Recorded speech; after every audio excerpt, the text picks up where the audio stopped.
Bon, je voudrais connaître quelle est la main angélique qui a fait le tirage au sort, mais bon. Bon, merci de m'accueillir. Alors, pour les hauts fonctionnaires qui sont présents et pour les amis algériens, je précise que je peux intervenir ici tout en étant candidat parce que je ne suis pas dans ma circonscription.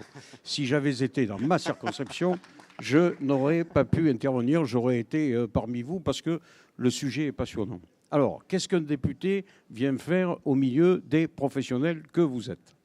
Il se trouve qu'il y a quelques années, vous vous souvenez de ça, une Britannique, Sarah Walden, avait tiré en Europe le signal d'alarme sur le fait qu'elle estimait que, surtout en monde anglo-saxon, on faisait un peu des excès en matière de restauration, et elle était même allée jusqu'à dire que si Titien et Léonard de Vinci revenaient en ce monde, ils approuveraient sûrement leur propre peinture et leur devenir, mais ils seraient horrifiés de ce que l'on peut faire en matière de restauration.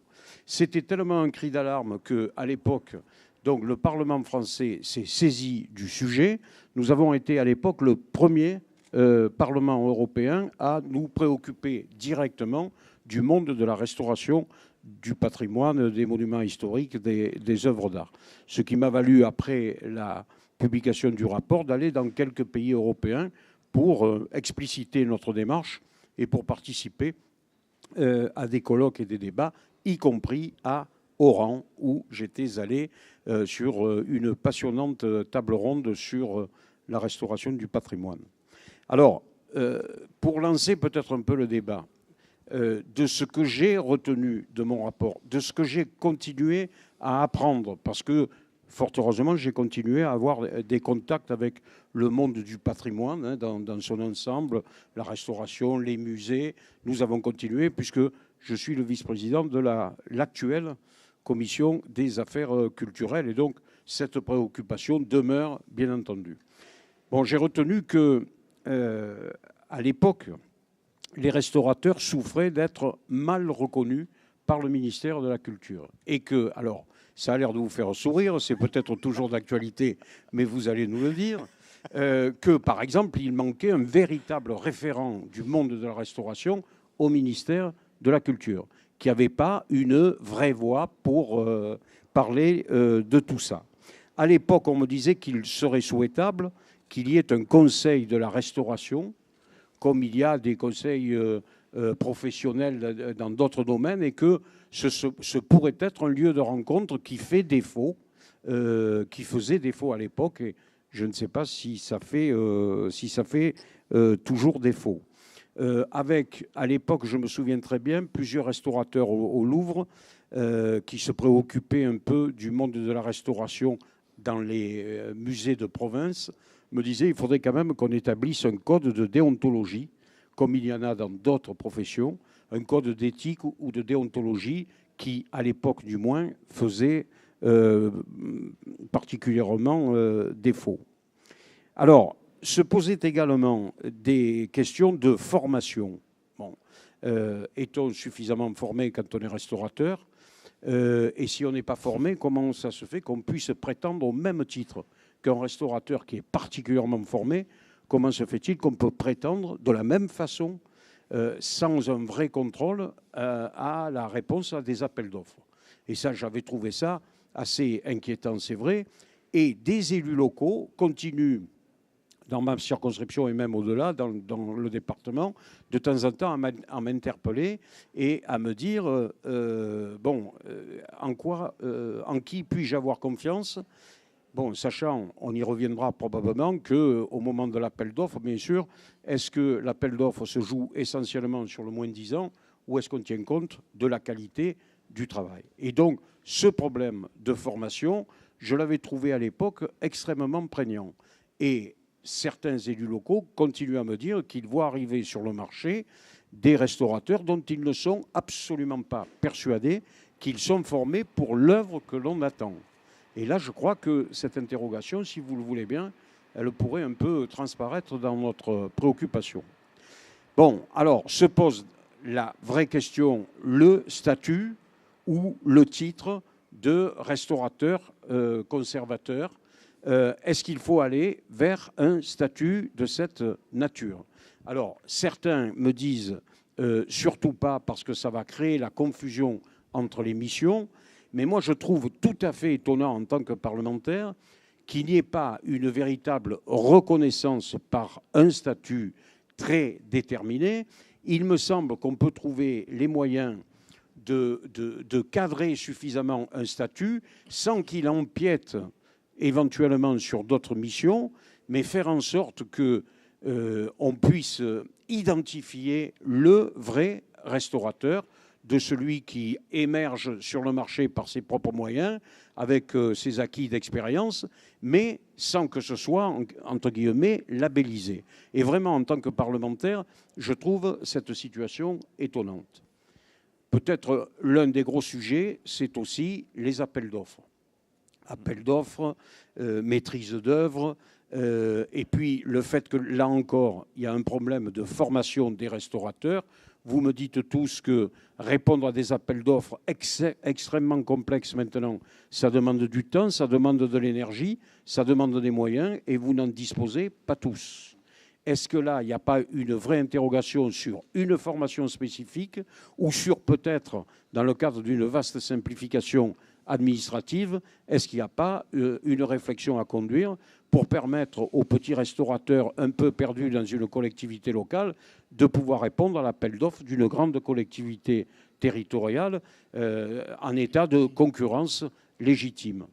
Dernier point, puisqu'il n'est pas interdit de parler d'argent, je m'inquiète un peu de la baisse des crédits consacrés et par l'État et par les collectivités territoriales à tout ce qui est l'entretien, la restauration. Je pense surtout dans cette ville qui a la chance de compter désormais parmi les siens la ministre de la Culture. Je pense que là, on a une réflexion collective à conduire entre vous, les professionnels, et nous, les politiques, pour faire en sorte que ce mouvement de baisse des crédits soit au moins stabilisé, parce que sinon, j'ai bien compris qu'on a un certain nombre d'entreprises dont le destin va être mis à mal, et deuxièmement, un certain nombre de savoir-faire qui vont disparaître, parce que s'il y a moins de chantiers, s'il y a moins de travaux, il y aura moins d'expérience, ça se perdra, et je crois que là, il ne faut pas qu'on laisse faire, donc je tire cette petite sonnette d'alarme. Bien, je vous remercie beaucoup pour cette introduction très bien contextualisée et qui ouvre déjà pas mal de débats. Je voulais simplement rappeler à la salle que certes, c'est une table ronde, certes, nous avons des invités de marque sur l'estrade, mais que je suis l'électron libre qui va passer le micro à qui le voudra bien dans la salle. Et bien évidemment, vous, restaurateurs, vous, maîtres d'ouvrage, collectivités, n'hésitez pas à prendre la parole et à participer évidemment activement à cette table ronde. Le statut de restaurateur, Thierry, est-ce que tu peux nous dire quelques mots déjà ? Le restaurateur, il faut qu'il soit formé. Et donc, la difficulté, c'est que c'est des formations qui sont assez récentes, puisque les écoles... alors, il y a deux catégories, puisqu'on n'a pas toujours réussi à unifier en fait, le monde des musées et le monde des monuments historiques. Et la difficulté, elle est que pour les musées, il y a 4 formations actuellement en France qui se limitent à certaines spécialités. Et aujourd'hui, le développement des patrimoines nécessite aussi de nouvelles spécialités. Donc il faut que... Il y a bien sûr une évolution des statuts, une évolution des marchés publics, une évolution du travail, de la réflexion, de l'association avec d'autres spécialistes, d'autres professionnels de la conservation-restauration. Et ce qui est difficile aujourd'hui, c'est d'unifier les formations et de voir vers où on veut aller. Parce que la difficulté, c'est pas vraiment aujourd'hui, c'est pas demain, mais c'est de se dire, voilà, notre patrimoine, dans 10, 15 ans, quel genre de professionnels veut-on avoir? Parce qu'on sait tous que les évolutions sont assez longues à mettre en place. Donc, il est important aujourd'hui de réfléchir, d'avoir des soutiens pour essayer de développer de nouvelles orientations et surtout d'unifier et que tout le monde se mette autour de la table pour que, autant du côté des commanditaires, parce que c'est important, que des professionnels, il y ait une envie de respecter le champ d'action de tout le monde et de trouver la place à tout le monde. Le patrimoine devient quelque chose, une économie d'avenir très importante et on ne va pas le nier ici à Arles. Donc c'est important pour demain de voir comment les formations vont devoir s'adapter, quel profil vont avoir les restaurateurs à Bac+5, peut-être à Bac+3, peut-être au bac, etc. Comment on peut réfléchir en fait ces projets de formation qui ont été faits dans les années 70. Donc c'est un petit peu la difficulté aujourd'hui de voir comment on va faire évoluer les choses. J'en profite pour remercier l'Algérie d'être présente ici et de dire aussi que voilà, des coopérations de formation vont être très importantes. J'ai malheureusement le regret de refuser un suivi de thèse de doctorat en Algérie parce que moi-même, je n'ai pas de thèse et parce que des doctorats en France sur la conservation, restauration des biens culturels, ça n'existe pas. Donc la difficulté, c'est aussi de créer ce qu'il faudrait pour pouvoir participer à des coopérations avec d'autres pays. Le doctorat en conservation-restauration, en quoi ça consistera donc ? Pour l'instant, j'en sais rien parce qu'il n'est pas fait, mais je trouve qu'on a besoin, pour les professionnels, d'avoir ces 3 années de réflexion, de thèse, que ce soit au point de vue technique et au niveau aussi déontologique de l'orientation sur les patrimoines. C'est-à-dire qu'on a tous trop vu d'anciennes interventions qu'il faut enlever. On fait beaucoup de dérestauration. Donc si on peut mettre un petit pied en avant pour dire, voilà, quelques-uns ont réfléchi un peu plus longtemps que d'autres et on va orienter nos restaurations et quel avenir on va donner à tout ça pour ne pas... parce que ça coûte cher de dérestaurer. Donc il ne faut pas oublier l'économie. Et pour les commanditaires, de bien choisir le professionnel, c'est aussi peut-être assurer dans l'avenir une certaine économie. Donc tout est lié. Et là, ça mérite vraiment une concertation. Donc le contenu, je ne sais pas trop, parce que ça ne peut se faire que petit à petit. Mais on n'est pas sur des doctorats d'histoire de l'art. Ça n'a rien à voir. Donc voilà. Et actuellement, il n'y a aucun doctorat en France dédié à la conservation-restauration. Digne de ce nom. D'accord. Mais pour que tout le monde soit bien au courant, voilà. Rennes... Si je me trompe, mais... Non, je crois effectivement, je crois pas. Renzo, peut-être pourrais-tu nous dire quelques mots sur... Thierry a parlé de la place du conservateur-restaurateur dans les projets de restauration, notamment de biens culturels. Est-ce que toi, dans l'expérience terrain que tu as, est-ce que tu vois des conservateurs-restaurateurs, des restaurateurs du patrimoine habilités? Et si oui, quelles difficultés peuvent-ils en rencontrer au quotidien? Est-ce qu'ils rencontrent des difficultés déjà quand ils sont là sur les chantiers? Dans la concertation, parce que Thierry l'a dit, on a un métier qui évolue. La formation évolue pas forcément à la même vitesse que ces métiers. Et quels conseils on pourrait donner aujourd'hui aux formateurs, aux formations, pour faire évoluer ce métier? Oui, je voudrais parler effectivement un peu de ma pratique en tant qu'architecte du patrimoine.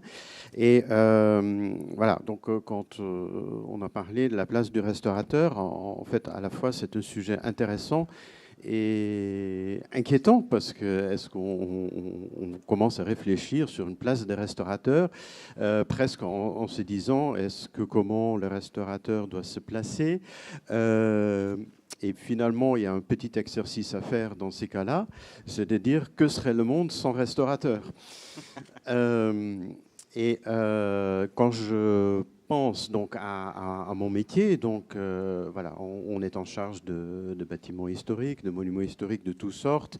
On a la chance d'être en charge de sujets passionnants comme des restaurations d'églises, de châteaux, toutes sortes de choses avec des décors et donc on a forcément à toucher à énormément de sujets et c'est sûr que le monde sans restaurateur serait assez catastrophique parce qu'on se retrouverait face à un patrimoine dont on aura du mal à déterminer déjà les matériaux, les techniques, et on serait confronté à développer des techniques totalement, je dirais, étrangères à toute connaissance qu'on peut avoir sur les choses.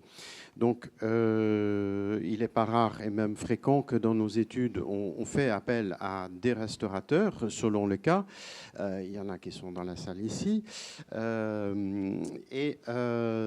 qui permet justement d'enrichir une étude sur un certain sujet. Parce que c'est vrai que quand on se trouve face à un décor peint ou même un décor, je dirais, de multimatériaux, ça peut être un retable où il y a des morceaux de marbre, il y a des décors peints, il y a des toiles peintes, etc. Tout cela, évidemment, un architecte sait tout, on le sait bien, mais ce sera toujours mieux quand il y a des restaurateurs qui apportent encore une connaissance supplémentaire. Et surtout, bon, on parle de restaurateurs, mais on parle dans ces cas-là aussi des analyses de matériaux.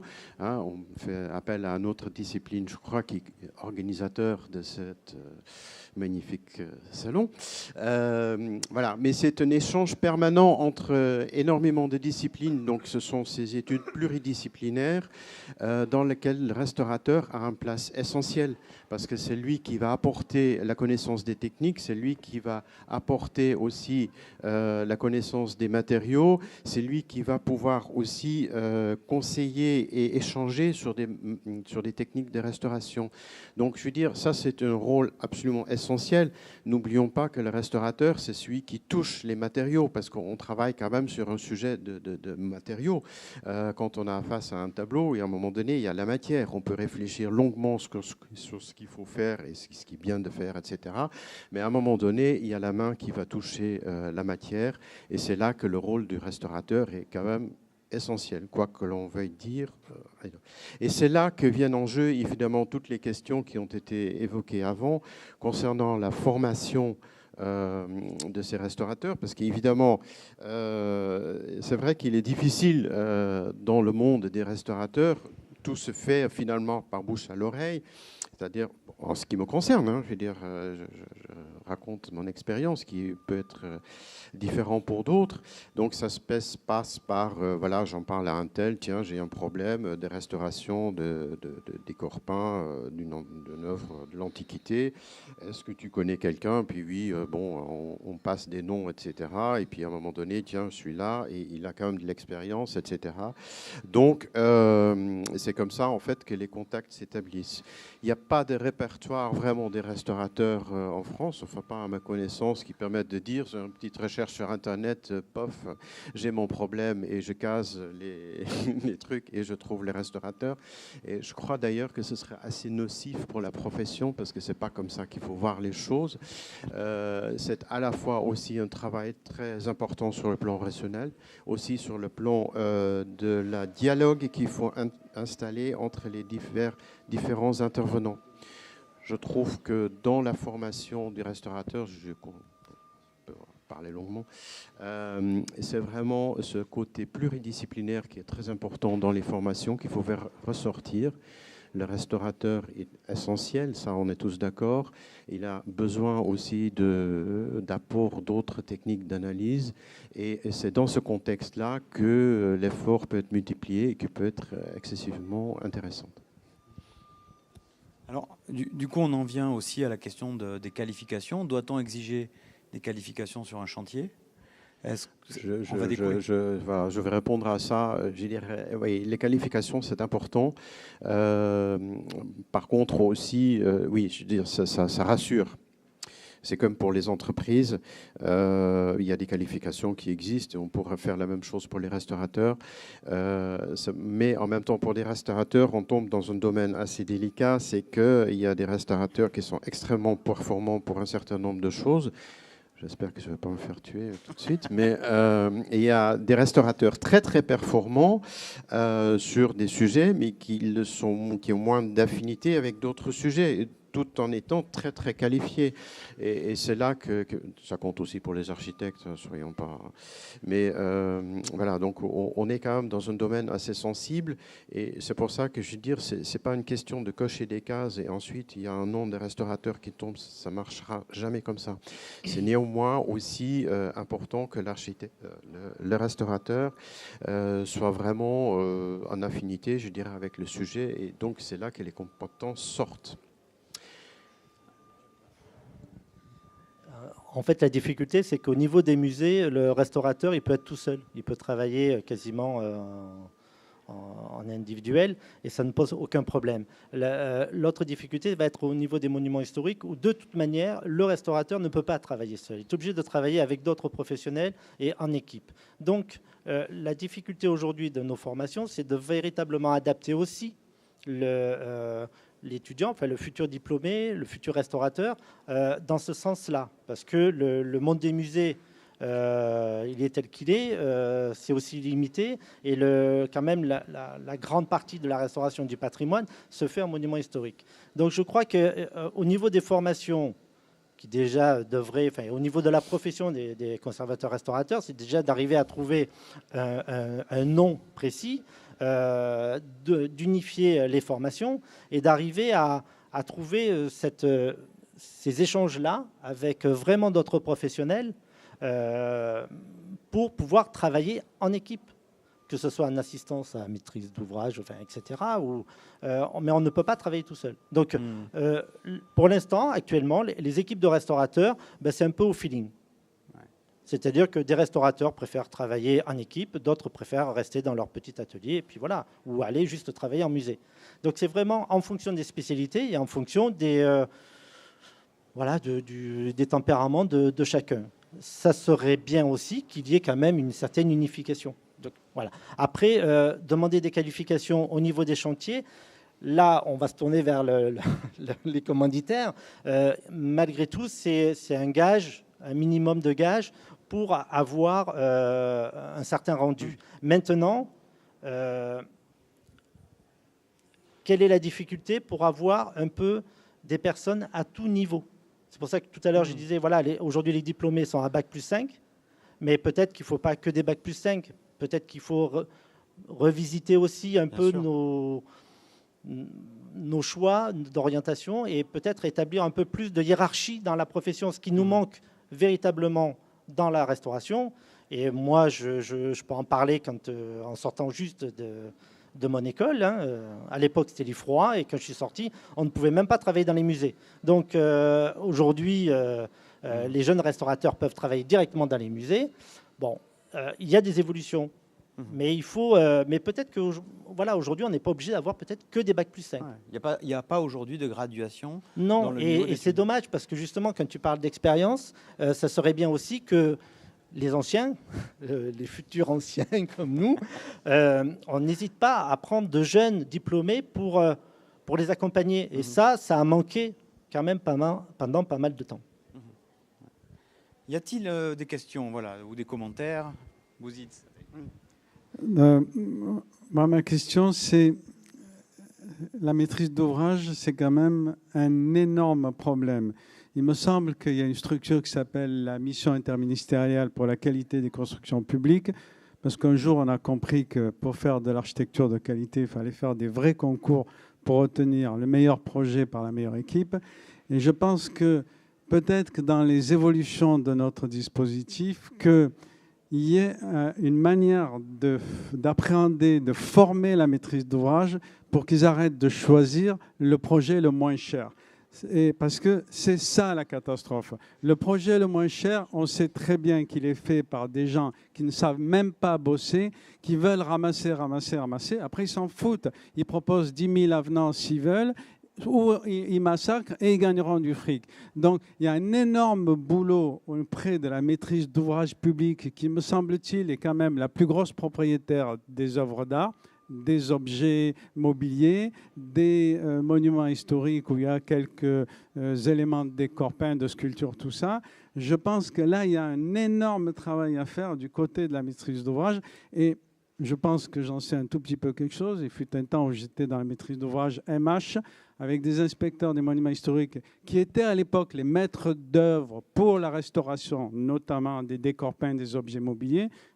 Vous connaissez sans doute certains, le vieux Prévost-Marcillaci. Quand on a restauré, quand on a restauré la synagogue de Cavaillon, quand on a restauré la synagogue de Carpentras, on n'a pas pris les derniers des couillons. Ça nous a coûté beaucoup plus cher, l'argent public, mais aujourd'hui, ça fait plus de 30 ans que c'est restauré. peut-être pas autant, 25 ans, c'est encore en parfait état. Ça a coûté beaucoup plus cher. Donc, il y a un énorme problème du côté de la commande publique qui doit accompagner tout ce travail d'identification, d'analyse des compétences auprès, effectivement, des maîtres d'œuvre et auprès des restaurateurs. Merci Bouzid, une réaction? Oui, là je vais relancer après M. Kert. Mais en fait, la difficulté aussi, c'est la formation des élus par rapport au patrimoine. Et donc, ce qui est difficile aussi, c'est d'unifier le discours. Donc, je crois qu'il y a un gros travail à faire aussi au niveau... On ne peut pas demander à un maire de petite commune de tout savoir. Donc, il n'y a pas forcément dans les petites communes des responsables patrimoine. Donc cette formation-là, ces relations-là sont importantes. Je sais pas ce que... Oui, vous avez tout à fait raison. Il y a beaucoup d'élus qui ignorent qu'ils peuvent utiliser l'article 55 du Code des marchés pour évacuer certaines propositions. Donc il y a un double problème de formation, effectivement. Hein. Tu as tout à fait raison. Ouais. Si vous permettez, je voudrais poser une question sur les qualifications. Récemment, un directeur régional d'affaires culturelles me disait que sur des chantiers de monuments historiques, il redoutait parfois que les restaurateurs, le professionnel, se déchargent sur les ouvriers d'une entreprise spécialisée de certaines tâches sur des zones sensibles du chantier. On peut comprendre, me disait-il, que des ouvriers d'une entreprise spécialisée prennent les parties les moins nobles, mais qu'on devrait pouvoir vérifier, contrôler que ces ouvriers ne touchent pas à ce qui devrait être de la seule compétence des restaurateurs. Alors, deux choses. Je voudrais revenir sur les appels d'offres. Bon, effectivement, on peut parler de la formation des élus. Effectivement, je veux bien. Les élus aussi ont moyen de faire appel à des spécialistes. Je pense notamment au DRAC, parce que j'ai l'expérience aussi que la DRAC peut être un apport justement dans l'assistance à un maître d'ouvrage public, justement pour le choix d'une restauration, d'un restaurateur spécialisé. Je vois que des communes qui font appel à ça, bon, la DRAC évidemment souffre d'un sous-emploi, mais en même temps, et les DRAC peuvent assister aussi dans ce cadre-là. Évidemment, pour répondre à votre remarque concernant des travaux qui sont délégués donc je dirais aux ouvriers ou à d'autres, évidemment, ce travail d'équipe doit être permanent. Je veux dire, les échanges doivent être permanents et ce qui permet justement le contrôle justement sur ce qui se fait. On ne peut pas déléguer à un restaurateur ou à un maçon ou à quiconque d'autre de faire des travaux sans surveillance, sans échange finalement. Parce que c'est un continuel échange, parce que le restaurateur apporte ses connaissances, on échange justement par rapport aux objectifs fixés, comment on peut faire, et c'est là que le travail se fait dans de bonnes conditions. Oui. Peut-être un mot à ce sujet-là pour aller dans le prolongement. L'année dernière, au sein même de ce CIPA, le pôle industrie culturelle et patrimoine a signé une convention de collaboration avec l'Institut national du patrimoine pour faire des formations dédiées au patrimoine, matériaux et patrimoine notamment. Alors il y en a une première qui commence au mois de septembre là, sur le métal et le patrimoine, mais ne pourrait-on pas utiliser justement ce type de formation pour réfléchir à un guide à la rédaction d'un guide méthodologique justement qui puisse servir de la plus petite à la plus grande des communes? Alors aujourd'hui, des normes sont éditées. C'est-à-dire qu'il y a des réflexions sur la normalisation, au moins au niveau non, il y a aussi architecture. Et au niveau du vocabulaire, il faut déjà que tout le monde arrive à parler à peu près de la même façon, donc avec les mêmes termes. Donc, mais bien sûr, c'est évident que ces formations-là doivent anticiper, doivent préparer l'avenir. Et donc, des échanges sont importants. Et c'est vrai que... le nerf de la guerre, il est un petit peu la rencontre entre les musées et les monuments historiques, parce que c'est vrai qu'au niveau de la direction du patrimoine, c'est là où ça coince toujours un tout petit peu. Et c'est vrai qu'il faut des avancées. De toute manière, on ne peut pas rester sur cette fosse d'indifférence et d'incompréhension. C'est pas normal, c'est le patrimoine qui en subit. Et je trouve que pour la France, il faudrait qu'on mette un petit peu un coup d'accélérateur, parce que quelquefois, c'est bien gentil d'aller donner des leçons à l'étranger, mais il faudrait quand même qu'on balaye devant notre porte. Et donc ça, c'est important, je crois, et on a les moyens de le faire. Donc c'est vrai qu'entre tous les professionnels du patrimoine, il faut se mettre à table et vraiment avancer. J'aimerais, on parle d'étrangers, monsieur Bouteflika ou peut-être monsieur Bouchnaki, est-ce que vous pourriez nous donner un petit peu l'opinion de l'Algérie et comment vous êtes organisé en Algérie sur cette thématique-là? Merci de me donner la parole. Je voudrais donner quelques éléments qui sont susceptibles de faire avancer un peu le débat. Mais je ne prétends pas, bien entendu, avoir la solution à un grand problème que nous vivons aussi de la même façon que peuvent le vivre un certain nombre de pays européens. En fait, on est en train de parler d'une figure professionnelle qui, de mon point de vue, comme premier principe à admettre, doit être qualifiée pour encadrer un certain nombre de travaux. Encore faut-il faire la différence entre les biens immobiliers, ce qu'on appelle communément les monuments historiques, mais il n'y a pas que les monuments historiques, et les biens mobiliers, parce que le discours et la problématique de travail ne sont pas du tout les mêmes. Alors, en Algérie, nous avons un système qui s'appelle architecte qualifié. Donc, nous avons, dans la législation algérienne, imposé à toute intervention sur un bien classé sur la liste du patrimoine national, donc déclaré monument historique, le fait que n'importe quel maître d'œuvre qui sollicite une commande publique puisse intervenir sous la responsabilité d'un architecte qualifié. Alors cette figure de l'architecte qualifié est définie dans un décret de spécialisation qui permet de dire c'est bac plus 5 donc pour les architectes, plus un certain nombre d'années de spécialisation dans le domaine du patrimoine culturel.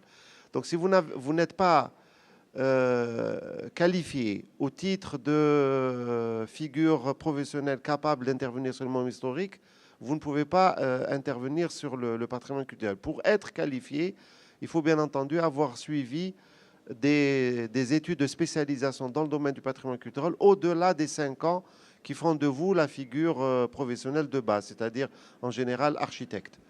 Ensuite, il y a un problème qui se pose. Enfin, nous le vivons depuis un certain nombre d'années, mais nous essayons quand même de réformer ce dispositif réglementaire et législatif pour avancer. Et je pense que c'est aussi un problème qui est vécu dans un certain nombre de pays européens, c'est comment rendre interopérables les systèmes de qualification. Parce que la particularité de notre système, c'est qu'on permet effectivement à des personnes très spécialisées d'intervenir sur le patrimoine culturel, mais quand nous recevons un architecte spécialiste du patrimoine de l'étranger, il lui est difficile d'intervenir sur quelques monuments historiques que ce soit en Algérie. Pourquoi? Parce que nous n'avons pas créé les passerelles qui permettent au système de qualification d'être interopérable. J'imagine que c'est aussi un problème vécu en Europe, puisque je ne sais pas si un Italien spécialiste du patrimoine culturel peut aujourd'hui venir en France et encadrer un monument historique. Enfin, si c'est le cas, je pense que ça l'est depuis quelques... Oui, je sais qu'avant, il y avait ce problème de mobilité des figures professionnelles entre les pays. Donc ça, c'est, je pense, ma première remarque. Ma deuxième remarque, c'est qu'au-delà de l'architecte spécialiste qui peut intervenir sur les biens classés du patrimoine culturel immobilier, nous avons le grand problème des biens mobiliers ou des musées, la problématique de la restauration dans les musées. Sur ça, en Algérie, par exemple, nous ne pouvons intervenir sur les biens des musées qu'en faisant appel à des figures professionnelles de niveau international. C'est-à-dire qu'en Algérie, nous n'avons pas encore les systèmes de formation qui permettent de prétendre avoir des figures professionnelles capables d'intervenir sur les biens mobiliers. Nous avons créé une école qui s'appelle École nationale de conservation et de restauration des biens culturels. Cette école est en train de former. Je pense que dans une année ou deux, nous commencerons à avoir les premières promotions. Et on verra. Je veux dire, on pourra commencer à permettre à ces nouvelles figures professionnelles d'intervenir sur les biens mobiliers des musées. Mais c'est encore très compliqué dans ce sens. Malheureusement, nous continuons enfin, malheureusement, heureusement, enfin, je ne voudrais pas être négatif dans mes propos. Nous faisons appel encore à des professionnels internationaux quand il s'agit de restaurer des biens culturels mobiliers des musées. Merci. Mais je crois, enfin, c'est un petit peu comme en France. Excusez-moi. C'est un peu comme en France dans le sens où ce qu'il faut voir pour demain, c'est aussi comment on peut former des plus jeunes. C'est-à-dire comment on peut, parce qu'on vise toujours à Bac+5 la qualification, mais tout ça doit se voir aussi en amont. C'est-à-dire que comment on peut initier l'envie à des jeunes d'être motivés pour protéger le patrimoine, pour le sauvegarder, et pour qu'ils puissent aussi s'orienter vers ces qualifications-là et faire des choix un peu plus en amont. La difficulté, elle est en France, même en France, un jeune qui a envie de sauvegarder le patrimoine, c'est pas si simple que ça. Et l'accès aux formations n'est pas si simple que ça. Et je trouve qu'il faut qu'on développe la formation des plus jeunes, cette orientation-là, les plus jeunes sont captés par tous les musées, tous les sites pour venir visiter, mais qu'est-ce qu'ils font après? Des jeunes qui ont envie de travailler dans le patrimoine, comment ils procèdent? Et en fait, il y a un vide sidéral jusqu'au baccalauréat en France. Et ça, ce n'est pas normal. Sauf si les jeunes veulent s'orienter vers les métiers d'art. Là, il n'y a pas de souci. Ça a été pas mal dénigré en France pendant certaines années. Aujourd'hui, ça reprend un petit peu. Et donc, on oriente les jeunes vers ça. Mais ce n'est pas tout à fait pareil. Le restaurateur, il ne faut pas oublier, il n'est pas créateur. Oui, alors moi, je vais répondre plutôt à partir d'une expérience que j'ai suivie d'abord à l'UNESCO et ensuite à l'ICROM. J'étais directeur général de l'ICROM pendant 6 ans. Et ce type de problème s'est posé notamment pour les laboratoires qui commençaient à être institués dans les pays émergents qui ont construit d'énormes musées avec des laboratoires, mais sans personnel pour travailler dans les laboratoires. C'est le cas de l'Égypte, par exemple.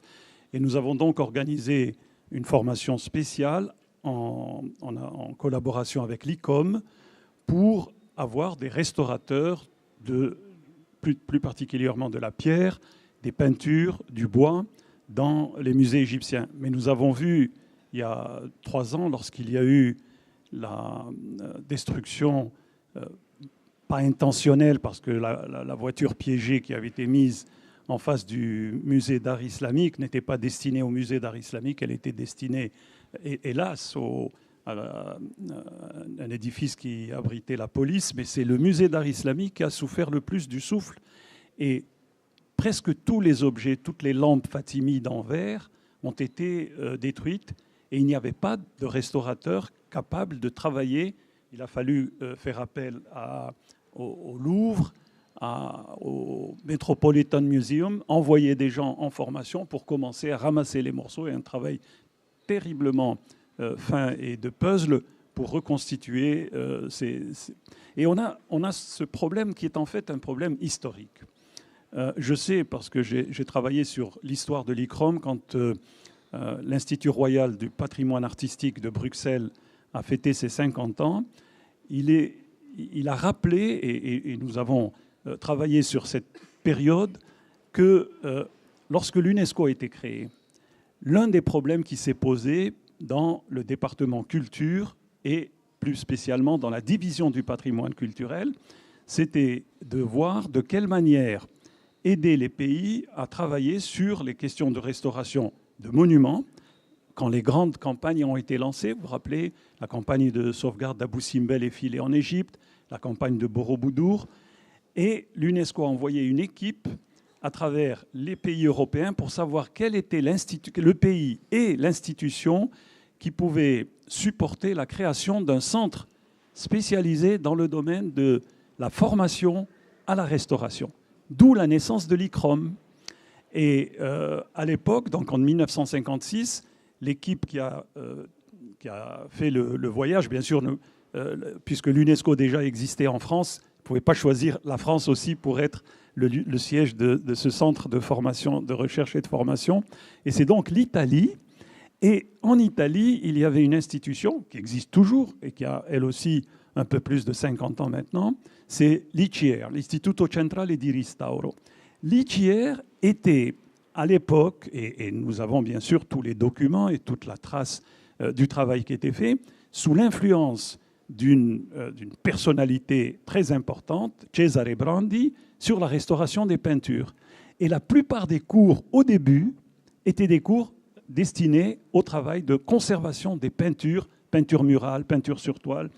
Ce n'est que progressivement que les autres aspects de la restauration, de la conservation de biens mobiliers et immobiliers sont apparus avec les programmes concernant la conservation de la pierre. Et là, il y a un cours international tous les 2 ans qui se fait en liaison avec l'Université de Venise. C'est le cours sur la conservation de la pierre. Il y a un cours international sur la conservation du papier qui se fait au Japon. Il y a un cours international sur la conservation du bois qui se fait en Norvège. Donc, vous voyez que ce problème n'est pas résolu même au niveau international. Et lorsque j'étais directeur, on a constitué une petite équipe à la demande des conservateurs italiens. On a fait appel à un juriste français, Vincent Negri, et on a commencé à travailler très exactement sur le statut du restaurateur. Alors, je ne vous dis pas les discussions conservateur-restaurateur, on n'entre pas dans la discussion aujourd'hui. Et je sais que nous avons présenté au nom de l'ICROM au Conseil de l'Europe une proposition pour la reconnaissance d'un statut européen du conservateur. Et n'étant pas européen, j'avais demandé à ce qu'on associe aussi les institutions régionales arabes et notamment l'ALEXO, qui a un département culture et patrimoine dans son organigramme, pour qu'il y ait que du côté aussi du monde arabe, on puisse parler de conservation, de restauration. Je vous assure que c'est un sujet qui est tout à fait actuel. Il y a 2 ans, le Qatar a organisé une grande conférence sur les musées, ils ont appelé ça en anglais « Museums in Arabia », les musées dans l'Arabie, c'est-à-dire la péninsule arabique, le Golfe. Et on s'aperçoit, et nous avons tiré la sonnette d'alarme, je dis à l'UNESCO, on a dit attention, ce n'est pas suffisant de construire des musées immenses sous des noms prestigieux, Franck Gehry, Jean Nouvel, etc., sans avoir le personnel technique qui va rentrer dans ces musées et qui doit travailler.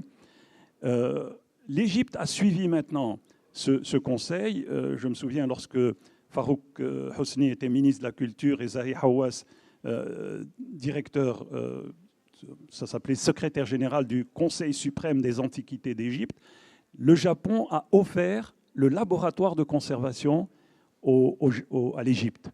Et j'ai envoyé 3 experts, un Français, Gaël de Guichin, la directrice du département, bien sûr, la directrice du département de conservation du centre de Turin, qui est il y a 3 grands centres en Italie. Il y a Turin, l'Opificio delle Pietre Dure, l'Office des pierres dures de Florence, et l'ICR, qui a changé de nom depuis, qui s'appelle ICSR, Istituto Centrale Superiore di Restauro. Et donc, on a vu que, et j'ai pu le voir sur le terrain il y a quelques mois, le grand musée, le fameux musée pharaonique, qui n'est pas fini, a déjà un laboratoire de conservation et il y a déjà du matériel qui est utilisé grâce à une série de cours qui ont été développés sur la base des recommandations de l'ICROM. Voilà, donc je ne voudrais pas prendre plus de temps, mais je veux dire que ce sujet, c'est vraiment un sujet de grande importance. Puisque vous l'avez inscrit à l'ordre du jour, je vais essayer de retrouver avec mon collègue à l'ICROM le document qu'on avait préparé. Je pense qu'il serait bien d'être ajouté au dossier, d'autant que, monsieur le député, on a entendu parler. On a travaillé à l'époque avec Daniel Théron, qui était le directeur du patrimoine au Conseil de l'Europe, mais j'avais commencé à en parler avec José María Ballester, qui était aussi directeur du patrimoine au Conseil de l'Europe. Merci. Alors, je vous rassure, tous les professionnels de la conservation-restauration sont très heureux toujours d'aller à l'étranger pour donner des cours. Il n'y a aucun problème par rapport à ça. Mais je pense qu'il est certain que la formation à partir des plus jeunes et d'une formation continue un peu dans chaque pays est importante. Pourquoi? Parce qu'on connaît mieux son patrimoine. Je suis désolé, même si je vais en Algérie faire un cours, je ne connais pas votre patrimoine. Donc c'est super compliqué. Donc il faut que la base, elle est à la formation, en passant vraiment par les plus jeunes. Et pas que, je dirais pas que les professionnels. C'est très bien, mais il faut que tout. Il faut que ce soit une formation diplômante. Il ne faut pas que ces jeunes étudiants qui vont étudier pendant 2, 3 ans, 4 ans parfois, sortent, mais sans avoir un diplôme qui leur permette d'avoir d'abord un statut et une position, soit dans les musées, soit dans le domaine des monuments historiques. Oui, juste pour vous préciser qu'il y a 4 mois, j'étais au musée du Caire. J'ai visité celui qui va s'ouvrir normalement à l'automne. Et j'ai été surpris que le restaurateur en chef du musée me dise dans 10 ans, on n'aura plus besoin de restaurateurs, nous ne serons que des conservateurs. Voilà, donc ça confirme à peu près votre propos. Je l'ai trouvé un peu pessimiste pour les copains restaurateurs, mais j'ai entendu cette affirmation.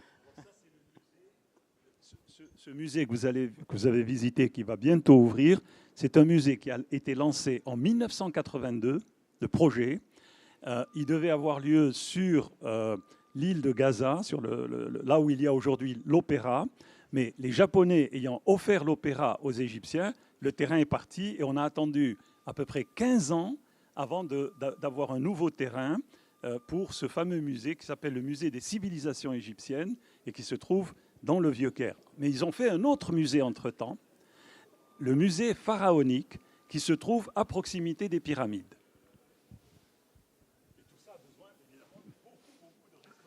Merci. Des réactions dans la salle, des questions, des interrogations, peut-être côté maîtrise d'ouvrage aussi, parce qu'on parle de la formation du restaurateur. On a évoqué un petit moment la formation des personnels de maîtrise d'ouvrage pour la rédaction notamment des cahiers des charges, la sélection des offres. Voilà, est-ce que quelqu'un a quelque chose à dire sur ce sujet-là? J'ai une question, oui. Alors c'est peut-être de l'éthique, je ne sais pas, par rapport à tous les progrès de la science. Maintenant, vous êtes doté de quantité de dispositifs pour repérer, etc. Est-ce que, compte tenu de cette évolution, est-ce que demain le restaurateur sera toujours un restaurateur tel qu'on le rêve en quelque sorte? Ou est-ce qu'il appartiendra au processus de la machine qui fait que, bon, c'est peut-être plus la patte humaine qui va corriger le vieillissement des œuvres? En fait, je pense que tant que le créateur utilise sa main, le restaurateur utilisera sa main. Si le créateur, l'artiste, travaille avec beaucoup de machines, le restaurateur devra s'adapter à certaines technologies. Mais pour tout ce qui est quand même assez classique, on utilise la technologie, mais il restera toujours, même si ce n'est qu'un 1% de la main du restaurateur. Je dirais le restaurateur est aussi un créatif, quelque part, enfin, créatif dans les idées, justement, des analyses. Donc le restaurateur qui est curieux, qui visite des salons, etc., saura trouver des techniques, parce que en fait, le développement des techniques se fait pas spécialement pour la restauration. En général, le marché est trop modeste pour ça. Donc, on trouve d'ailleurs souvent les produits ou les analyses, etc. C'est des procédés qui viennent d'autres industries, etc. Donc, le restaurateur créatif va pouvoir justement puiser dans ce qui existe, dans les développements qui existent, et justement pour améliorer les techniques d'analyse, pour mieux comprendre en fait le fonctionnement justement des supports, des techniques d'utilisation, etc. Ou de faire des scans, de faire des analyses plus poussées pour des peintures, pour voir des adhérences, etc. Voilà. Évidemment, il y a toujours la main qui est important, mais c'est vrai que ces techniques-là peuvent faire un plus dans les choses. Mais la partie humaine reste vraiment prépondérante dans ce métier. Et ça sera toujours comme ça. il y a un domaine qui pousse aussi un petit peu à faire évoluer le travail, c'est la sécurité au travail. Et en fait, on n'en parle pas suffisamment, mais par exemple, beaucoup de restaurateurs, on utilise énormément de solvants qui sont nocifs, qui sont dangereux. Donc c'est vrai qu'on va essayer de trouver de nouvelles technologies, et donc de nouvelles approches pour avoir une meilleure sécurité, parce que sinon le restaurateur ne fait pas de vieux os, donc il faut quand même faire attention à ça. Donc au niveau des sécurités, au niveau des normes, il y a quand même une évolution. Et c'est là où la formation des plus jeunes doit être adaptée. C'est-à-dire qu'on n'est plus en formation pour avoir la recette de grand-mère d'il y a 50 ans. Aujourd'hui, on doit évoluer. Et il y a des matériaux classiques, des matériaux tout simples qui ont disparu. Donc c'est vrai qu'il faut toujours se réadapter et être informé des nouvelles technologies pour faire évoluer notre travail. Une question dans la salle. Les nouvelles technologies, pour moi, c'est toujours un élément supplémentaire qui se rajoute à toutes les techniques dont bénéficient les restaurateurs.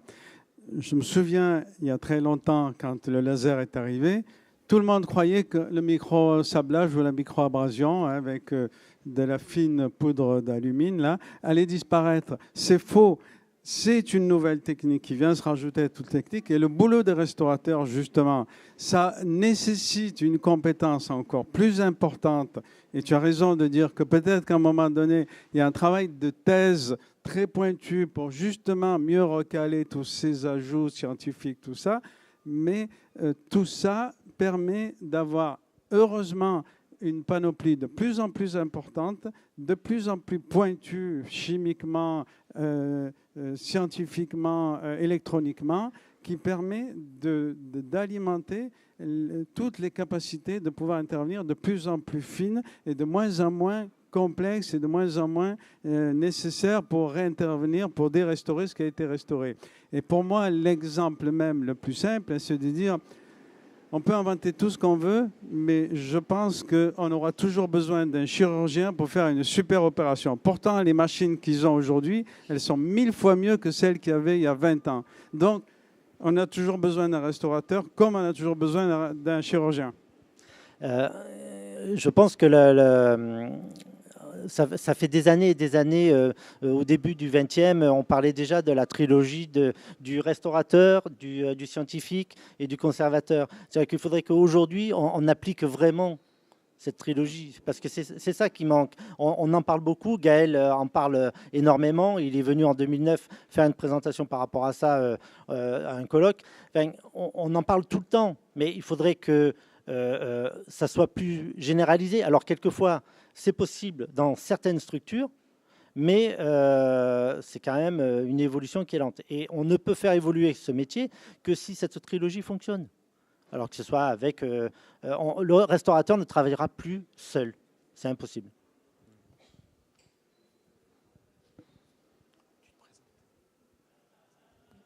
Bonjour, Caroline Bodbol, je suis conservateur-restaurateur de sculpture.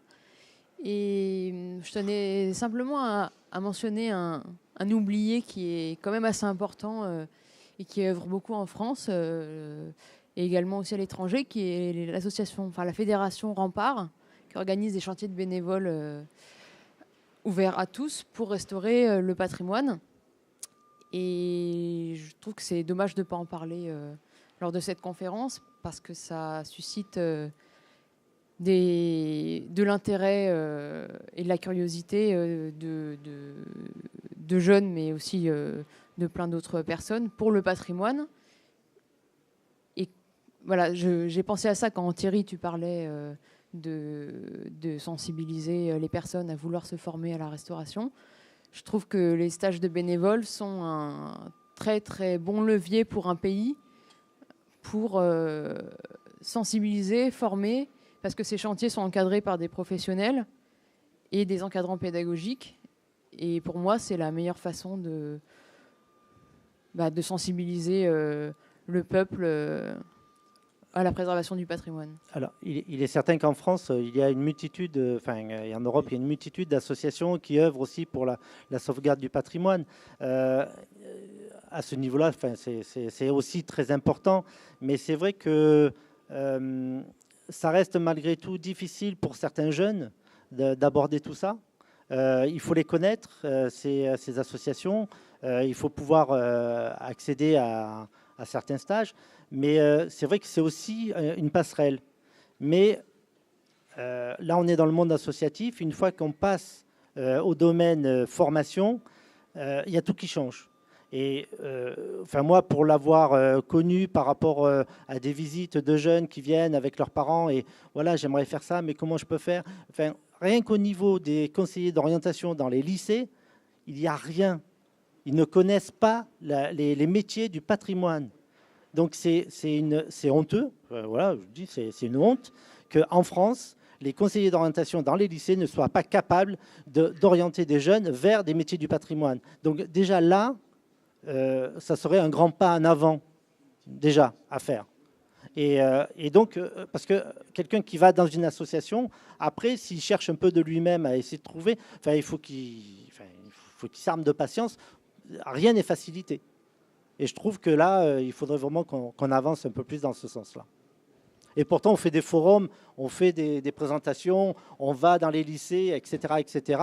Mais au niveau orientation des métiers d'art, des métiers du patrimoine, etc., pour les jeunes, c'est quand même des fois un peu la croix et la bannière. Oui, je voudrais juste réagir sur cette intervention. Sylvaine Leyondre, DRAC, Conservation régionale des monuments historiques en PACA.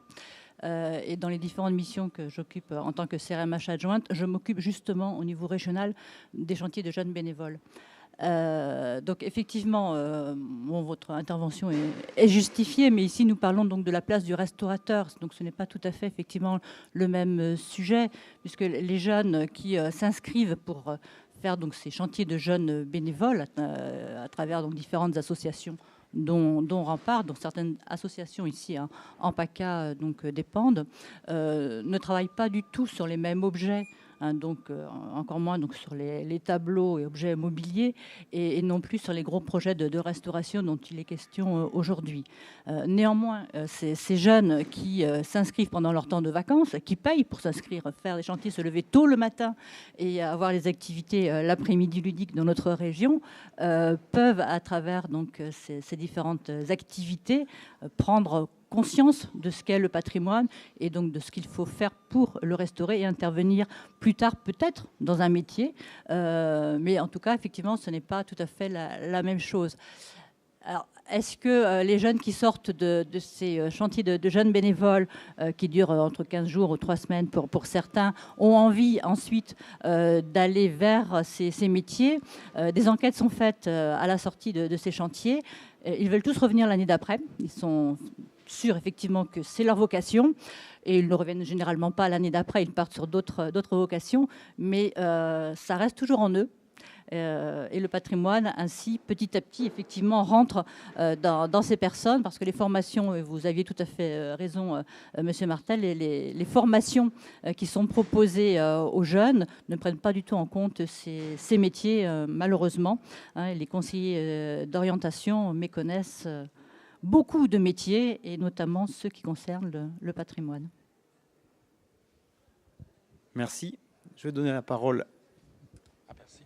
Patrick Blanc, juste à propos des chantiers bénévoles, bon, je pense qu'il faut faire attention, ça peut bien sûr sensibiliser des jeunes au métier du patrimoine, mais ce ne sont pas des chantiers de conservation et de restauration. Il y a quand même une grande différence. Ce n'est pas parce qu'on va être passé dans des chantiers de bénévoles de type Rempart qu'on saura après tout sur la restauration. Donc il y a juste un petit peu, je pense qu'il faut faire attention. Et puis d'autre part, la sensibilisation des métiers de conservation, oui bien sûr, mais je pense qu'il ne faut pas oublier quand même que nos métiers sont en crise actuellement et qu'il y a énormément déjà de gens qui sont formés, de jeunes qui sont formés et qui se trouvent sur le marché du travail, et c'est très très très difficile pour eux. Il y a une concurrence donc très forte déjà entre eux. Donc ça demande réflexion et oui, il faut sensibiliser. Nous, au musée de l'Art Atlantique, à l'atelier d'Arles, on reçoit tout le temps des jeunes qui viennent voir ce que l'on fait, qu'est-ce qu'un restaurateur, etc. Mais je pense qu'il faut une prudence et de mettre énormément de personnes le pied dans des formations et après rien, c'est très dur, hein, j'en connais beaucoup. Et donc après, c'est une autre affaire. Donc, voilà.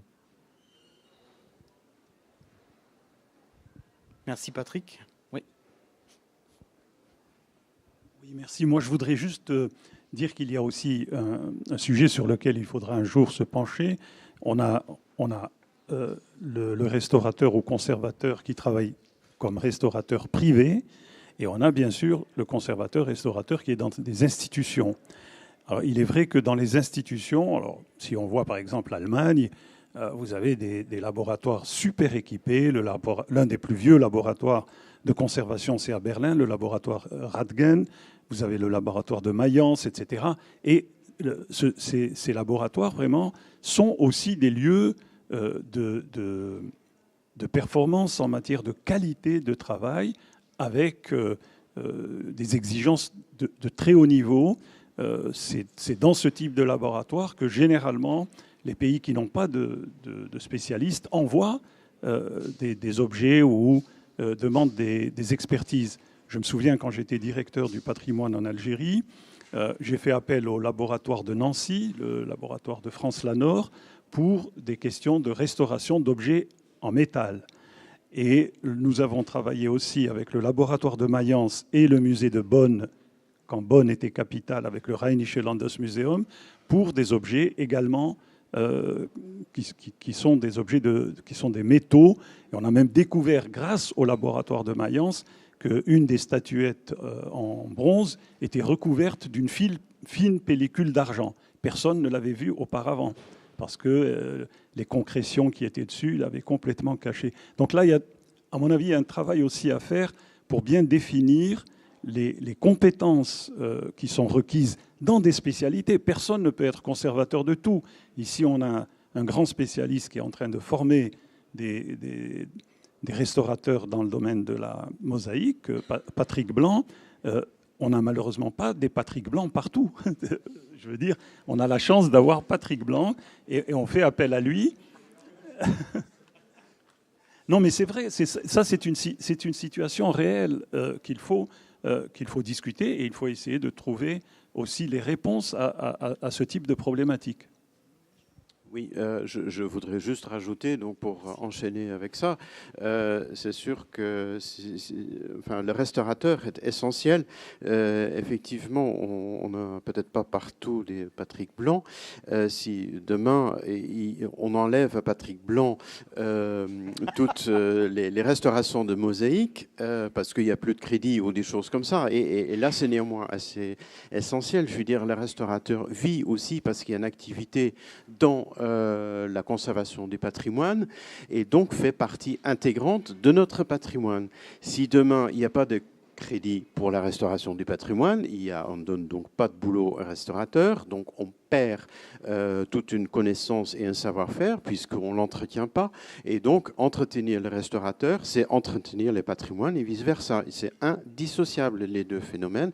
Donc, c'est vrai que voilà, si on ne permet pas à ces activités de continuer, et si on n'a pas de crédit pour continuer à faire les choses, on perd non seulement l'entretien sur le patrimoine, mais on perd également le savoir-faire par les restaurateurs et les conservateurs. C'est absolument essentiel. Monsieur le député, vous avez du travail. Si on veut garder Patrick Blanc, il faut trouver du fric. C'est ça, d'accord. Je crois que la difficulté, c'est aussi de... moi, je considère que, enfin, c'est certain qu'on ne va pas former des milliers et des milliers de restaurateurs, mais malgré tout, je ne considère pas qu'on puisse interdire à un jeune qui a envie d'aller dans ce métier-là de ne pas le faire. Et ce qui est important, c'est de lui faire aussi découvrir des domaines et une évolution aussi du métier. Je comprends très bien qu'il y ait des jeunes qui soient en difficulté, mais ces jeunes-là, souvent, sont aussi sur un schéma un peu ancien. Ils ont été formés comme ça, ce n'est pas leur faute. La difficulté, c'est quelle évolution ils vont prendre. J'ai mes élèves là qui vont devenir restauratrices d'ici quelques années. Donc je les invite à être à fond et de s'ouvrir sur les autres professions de la conservation-restauration et d'avoir de multiples cartes aussi pour pouvoir intégrer différents modèles de projets de conservation-restauration. C'est ça qui est important. Donc c'est vrai qu'on est un peu entre deux. Parce que du boulot, il y en a, on cherche des restaurateurs, on n'en trouve pas. Et selon les domaines, et il y a des gros projets. La difficulté, c'est aujourd'hui, c'est que les monuments historiques, ce sont toujours des très gros projets. Donc le restaurateur qui sort même de l'INP, tout ça, tout seul, il fait rien. Donc il faut s'adapter. Et là, on est dans une phase qui est des fois un peu complexe. C'est pas la faute des jeunes diplômés. Il faut que la formation suive par rapport à ça. Et donc, on est en mutation. Il faut trouver la bonne. Je rebondis là-dessus par rapport à ça, parce que je suis moi-même en pleine mutation par rapport aux monuments historiques. Et j'ai eu l'occasion, il y a 2 ans, on va dire, d'être sollicité par un atelier taille de pierre pour participer à un gros chantier de restauration d'un château, parce qu'ils avaient été obligés par la DRAC de faire appel à un conservateur-restaurateur. Donc, merci la DRAC, et c'est pas la dernière fois que c'est arrivé.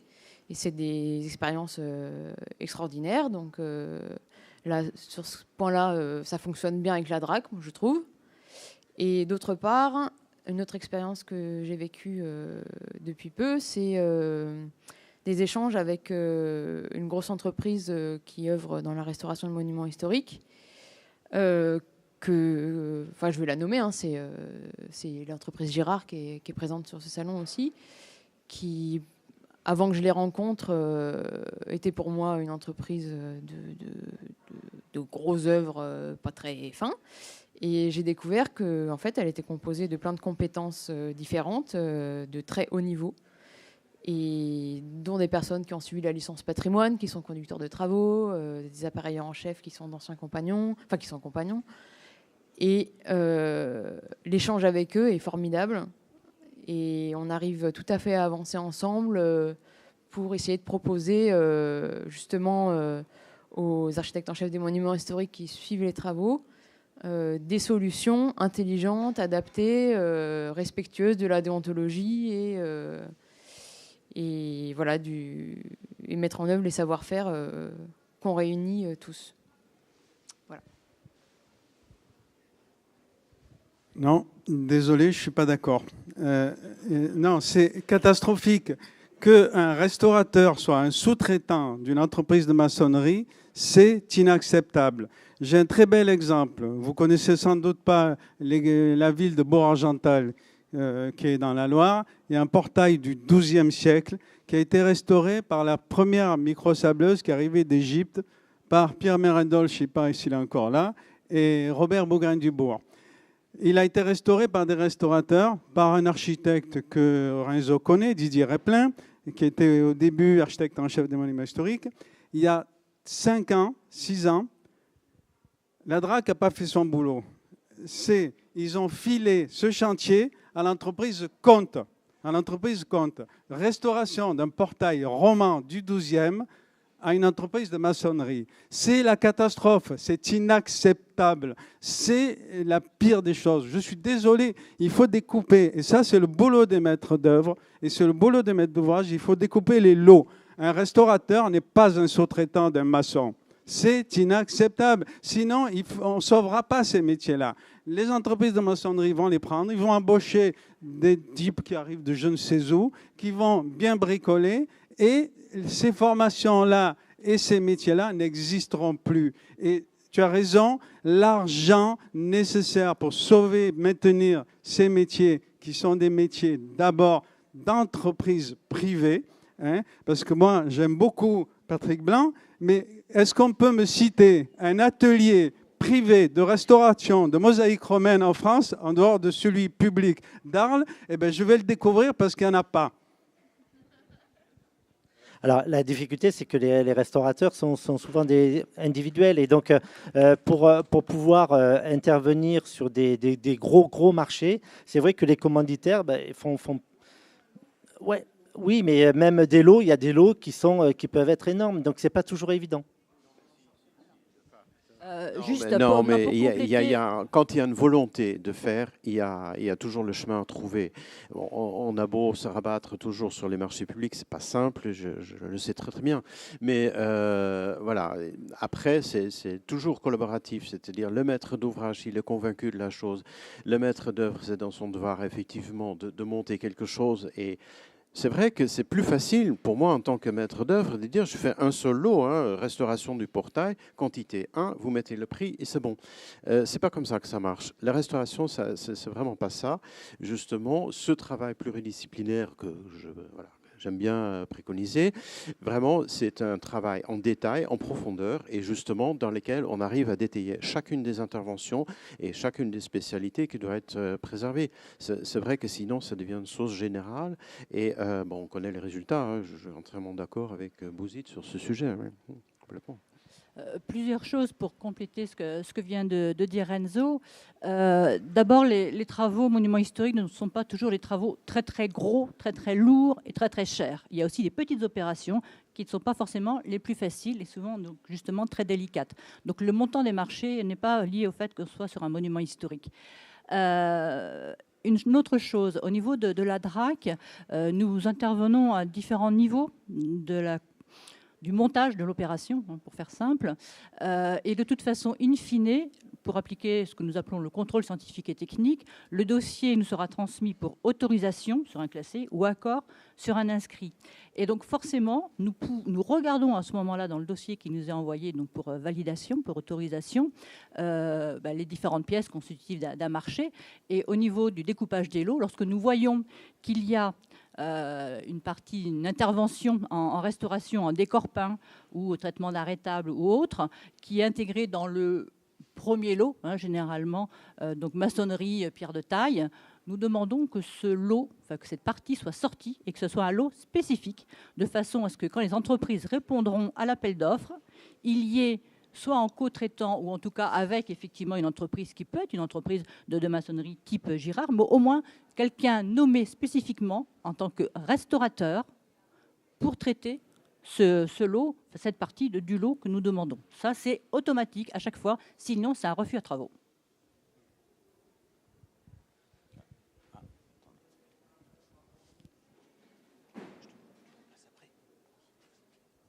Véronique Blain-Bijon, moi je suis au CNRS et à l'université, donc grand absent quand même de ces rencontres, puisque nous travaillons aussi sur le patrimoine. Mais j'aimerais juste rebondir sur tout ça, tout ce qu'on entend, parce que vous parlez de Bac plus 42, vous parlez beaucoup d'études. En fait, c'est vrai que les universités françaises ne sont pas destinées à faire à promouvoir ce genre de métier, et c'est aussi bien pour l'instant que ça reste comme cela, et que quelque part, des métiers qui sont liés au patrimoine soient aussi dans des filières spécifiques que l'université ne permet pas toujours de fournir. Moi, je connais beaucoup de collègues qui ont été formés à la céramique du IVe siècle avant notre ère, qui se retrouvent responsables de sites archéologiques un peu partout dans le bassin méditerranéen avec des compétences qu'ils n'ont pas acquises. D'autre part, ce que je voulais dire aussi, c'est rebondir sur cette interdisciplinarité que l'on a entendue par 2 fois, 3 fois et qui est essentielle. Je ne crois pas qu'on travaille seul, même dans la restauration. On a parlé donc des restaurateurs, des maîtres d'œuvre, on a parlé de quantité des architectes, bien sûr. Les chercheurs sont là aussi. Et quelque part, c'est un travail collectif. Et c'est dans cette collectivité, je pense qu'on doit avancer, que les jeunes peuvent trouver aussi leur place. Merci.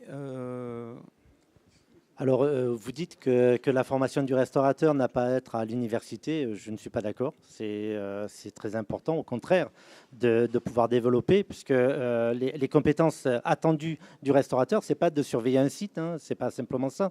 Le restaurateur doit toucher des matériaux, doit avoir des compétences scientifiques, et ces compétences scientifiques-là, on les a où? On les a aussi à l'université. Donc, oui, il y a une formation, il y a une seule formation à l'université aujourd'hui, mais on cherche une qualification à master. Donc c'est important aussi qu'il y ait des formations en université. Maintenant, des formations spécifiques à quoi? Vous la voyez comment, la restauration? Je suis désolé, je travaille tous les jours dans la restauration. Je ne me reconnais pas dans ce que vous dites. Donc et une restauratrice au CNRS, je n'en connais qu'une seule. Oui. Mais j'approche d'assez près quand même la restauration. Oui, par mais les mosaïques. approcher n'est pas faire. Tout le justement. monde approche énormément Mais de la je ne restauration. tiens pas à la faire et Mais, j'espère. personne ne l'a fait. Il n'y a que les restaurateurs qui la font. Donc, C'est exactement, c'est parfait. Bah oui, mais on travaille en collaboration. Oui, mais vous nous dites qu'il ne faut pas être dans l'université, alors que parce moi, que je vous dis qu'il l'université faut qu'on soit à l'université.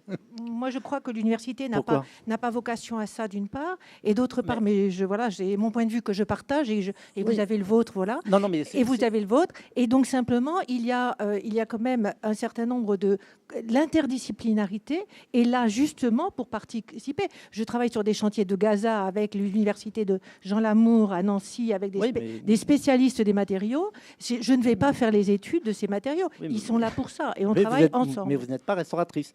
Ce que je veux dire, c'est que dans la restauration, on a besoin d'une recherche.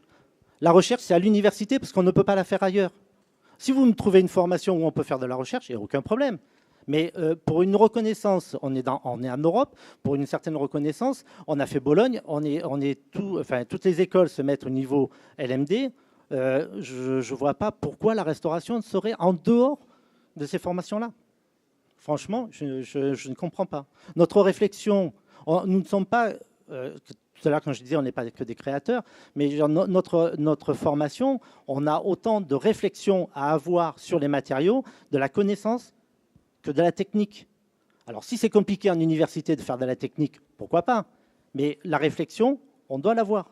Et je suis désolé, tous les enseignants que j'ai pu rencontrer et les enseignants que je fais intervenir, c'est des gens qui viennent aussi de l'université. Donc je ne vois pas pourquoi on ne serait pas à l'université. Il faut tous les niveaux, et dans les niveaux de formation, on va jusqu'au doctorat. Et il faut qu'en France, il y ait le doctorat. Merci. Une intervention encore. On approche du terme. Une intervention dans la salle, et puis je redonne la parole à Monsieur Kert. Oui, bonjour. Donc moi, c'est toujours pour continuer sur les formations. Pour en avoir fait plusieurs, je pense que la solution, c'est les formations professionnelles qui sont développées entre les universités et le monde professionnel, qui permettent justement de faire le lien entre les deux et qui, à mon avis, permettent une meilleure synergie dans le travail. Et en même temps, donc, la reconnaissance des diplômes tels que les restaurateurs, qui en même temps seront plus liés seront beaucoup plus proches des personnes qui agissent dans la recherche, puisqu'ils ont été formés avec des cours communs notamment. Merci. Oui. Non, on approche effectivement du terme de si cet je peux atelier. juste poser alors là une question de béotien. Moi, j'ai grand plaisir à voir 8 ravissantes jeunes filles élèves, mais ça veut dire quoi? Il n'y a plus de mâles dans la restauration? Non? C'est une bonne question. Si, je vous rassure, il y en a. Dans les formations supérieures, il y a très peu de garçons, et en fait, on se retrouve avec 1, 2 ou 2 garçons par promotion. Pourquoi? Parce qu'on a l'impression que ce métier-là n'est pas assez scientifique, peut-être pour les garçons, je ne sais pas, il y a quelque chose qui ne fonctionne pas, et ça demande beaucoup d'exigences, de réflexion, de travail. Mais ces demoiselles, elles travaillent énormément pour réussir les concours, et elles réussissent. Et voilà, et on se retrouve depuis des années. Voilà, ces demoiselles sont meilleures. Si vous voulez que je conclue, tout à fait. c'est parce que tout à fait. Le seul Hollandais de France, ça s'appelait Renzo, et Thierry me permettront de dire.